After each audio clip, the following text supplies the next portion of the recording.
गराडाबुज येथे हातभट्टी दारू गाडप अड्ड्यावर पोलिसांनी छापेमार कारवाई केली असता एका आरोपीच्या ताब्यातून 13,900 रुपयांचा मुद्देमाल जप्त करण्यात आला आहे।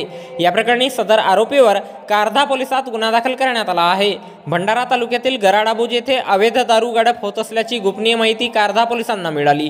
त्यावरून त्यांनी गराडाबुज येथे दिनांक 7 सप्टेंबर 2024 रोज शनिवारला दुपारी 12:30 वाजता दरम्यान आरोपी शुद्धोधन मेश्राम वय 42 वर्षे राहणार गराडाबुज याच्या अवैध हातभट्टी दारू गाडप अड्ड्यावर पोलिसांनी धाड घातली असता आरोपीच्या ताब्यातून 25 किलोग्रॅम सडवा मोहपास, 30 लिटर मोहफुलाची हातभट्टी दारू आणि दारू गाडण्याचे विविध साहित्य असा एकूण किंमत 13,900 रुपयांचा मुद्देमाल मिळून आल्याने सदर आरोपीवर कारधा पोलिसात गुन्हा दाखल करण्यात आला आहे। सदरचा गुन्हा कारधा पोलिसांनी तपासात घेतला आहे। तर याबद्दलची माहिती भंडारा जिल्हा पोलीस दलाच्या वतीने दिनांक 8 सप्टेंबर 2024 रोज रविवारला एका प्रसिद्धी पत्रकाच्या माध्यमातून देण्यात आली आहे।